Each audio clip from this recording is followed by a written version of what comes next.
यदि आप चाहते हैं कि आपकी संस्था ऊपर उठे तो आपका संबंध आपके चीफ मैनेजर से हर पल बहुत अच्छी तरह होना चाहिए। आपका जो चीफ मैनेजर है वो आपके नियंत्रण में होना चाहिए, आपके साथ में तालमेल में होना। मतलब आप जो आत्मा है, आप अध्यात्म ज्ञान में लगे हुए हैं, लेकिन आपका मन आपके साथ में है। तो आपने बाहर से आपने अपने मैनेजर को बोल दिया भाई अभी कुछ काम मत कर। आपने सारे अपनी इन सेंसेस को दिया, मन को भी, चीफ मैनेजर जो आपका है उसको बोल दिया कुछ काम मत करो, बस मेरे पास आके बैठ। जरूरी नहीं है कि हर वक्त दौड़ते रहो। अब आपकी जो आत्मा है इसको अध्यात्म में कैसे करना है वो सुनिए। इंद्रियाणी च संक्षिप्य, समझ में आ गया ना? इंद्रियों को संक्षिप्त करना, अंदर लेना। संक्षेप वो हिंदी वाला नहीं है, इसका मतलब है बिल्कुल अंदर लेना, संक्षिप्त। मन संक्षिप्य चंचलम, और मन को भी इसको चंचल मन है इसको संक्षिप्त करना। प्रविश्य अध्यात्म आत्मज्ञ। अब आप जब बैठेंगे इस स्थिति में तो ये अध्यात्म का रास्ता आपका ओपन हो जाएगा। ये कह रहे हैं चरक, समझ गया? स्वे ज्ञाने पर्यवस्थित है, आपको अपना ज्ञान मिल जाएगा। आप कहां से आए हैं, आप कहां हैं, आप कहां जाएंगे, आप कौन हैं, ये सारी चीजें डेटा मेमोरी में पड़ी हुई है। पर चूंकि आप इतने बाहर के लिए तब एक्टिव है कि आपको अंदर क्या चल रहा है इसके बारे में कुछ। अब हो क्या रहा है, फोन आ रहा है, मैं अभी आपसे बात कर रहा हूं और मेरा मोबाइल पे बराबर कॉल आ रहा है। अब मेरा मन वहां पर जाएगा कि आपकी ये जो मैं ज्ञान जो मेरे अंदर से जो प्रवाहित हो रहा है इसमें बाधा पड़ेगी, वो स्ट्रेस पैदा होगा। उसको कैसे आप हैंडल करेंगे? यही है जो आयुर्वेद ये कह रहा है कि जब आप ये याद रखें कि वो लोग जो सिर्फ अपने कंप्यूटर का इस्तेमाल करते रहते हैं पर कभी तो कंप्यूटर के अंदर सारी चीजों को फोल्डर में व्यवस्थित करते हैं। आप करते हैं या नहीं मुझे नहीं पता, ये वही वो अध्यात्म का कार्य है। कंप्यूटर का अध्यात्म ठीक करिए। आप अपनी दुकान का इस्तेमाल करते रहते हैं पर दोबारा चीजों को दोबारा एक दिन के लिए ठीक करते हैं, नहीं करते हैं? नहीं करते हैं तो आप आध्यात्मिक नहीं हैं।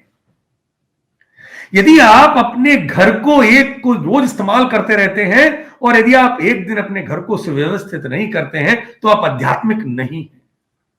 आध्यात्मिक का होने का मतलब यह नहीं है कि बस भगवान के सामने बैठ गए मंदिर में और बस राम नाम जपना, यह नहीं है।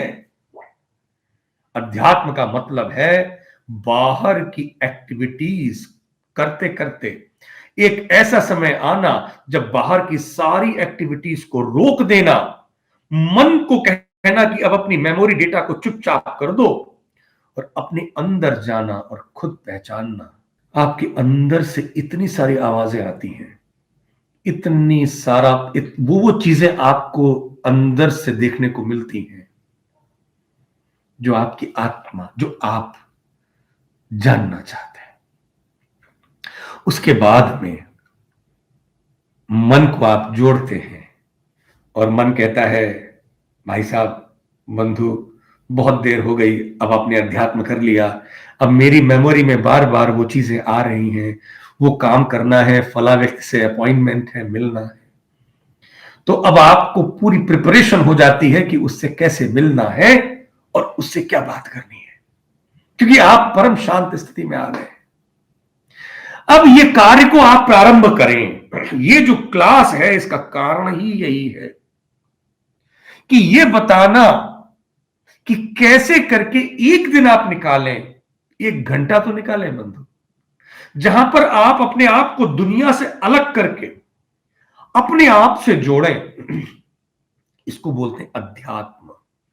अब वो क्या कह रहे हैं? सर्वत्र अविहित ज्ञानम सर्वभावान परीक्षते।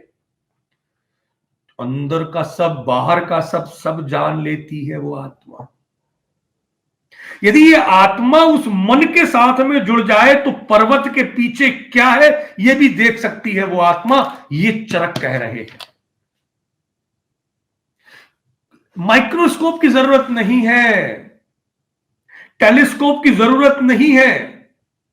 आंख बंद करके व्यक्ति देख सकता है कि 1000 किलोमीटर दूर क्या हो रहा है यदि अध्यात्म का वो विद्यार्थी है तो। पर कितने लोग हैं जो इस चरक संहिता की बात को आज इसका पालन कर रहे हैं। मैं ये कह रहा हूं कि ये बताना धर्म गुरु का कार्य नहीं है, ये आयुर्वेद विद्वत गुरु या आयुर्वेद के ज्ञानी का ये दायित्व है कि वो समाज में ये बताए। और इस कारण से मैं ये आपके सामने शरीर स्थान चरक संहिता का ये ज्ञान दे रहा हूं, ये बता रहा हूं।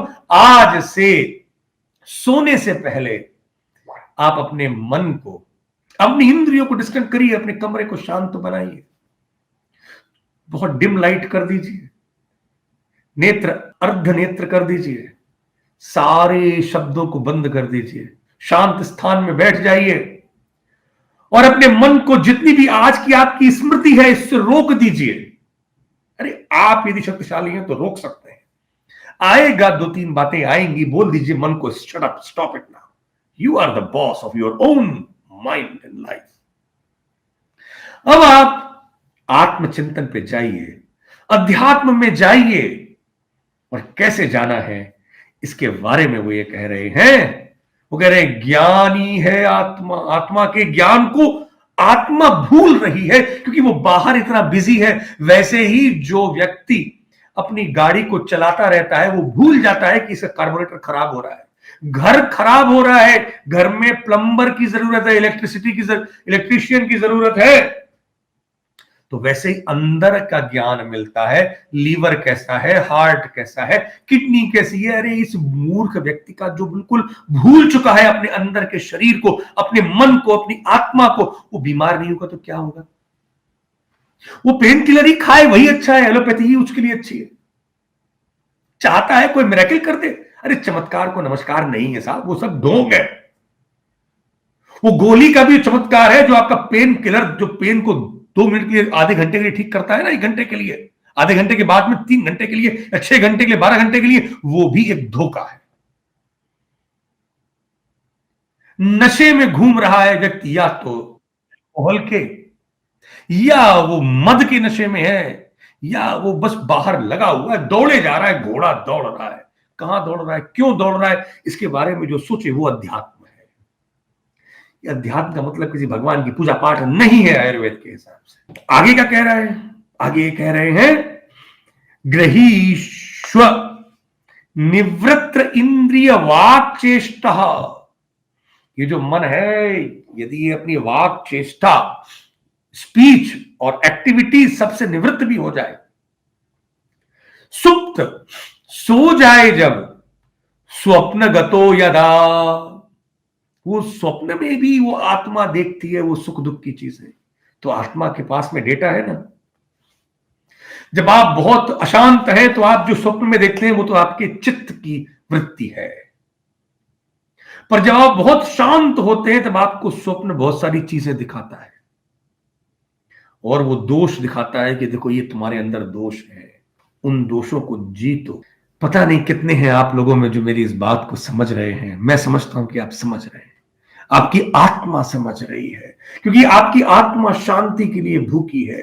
आपकी आत्मा आपके अंदर के अध्यात्म को जानना चाहती। मैं नहीं कहता हूं कि आप संसार ज्ञान को बंद कर दें, आप खूब सीखिए, आप खूब काम करिए, मैं भी करता हूं, लेकिन आधे घंटे अपने आप को अपने इष्ट देव हनुमान जी से, अपने इष्ट देव राधा कृष्ण से, अपने इष्ट देव नारायण लक्ष्मी से, उमा शंकर से, मतलब पार्वती शिव जी से, या आप यदि किसी और धर्म पंथ संप्रदाय में हैं तो आपके उस धर्म संप्रदाय के अनुसार आप करें।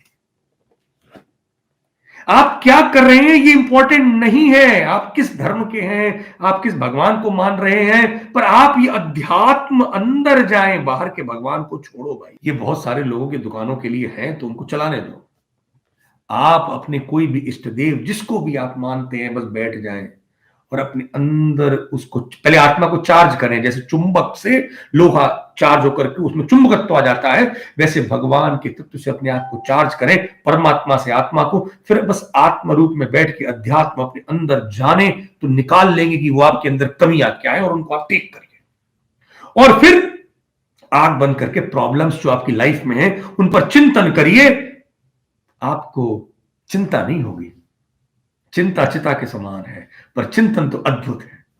चिंतन जब आप करेंगे, मनन होगा और उसके बाद में मंथन होगा और उस मंथन से पहले विष निकलेगा, फिर अमृत रूपी वो जो एक डिसीजन आएगा वो आपको सक्सेसफुल बनाएगा।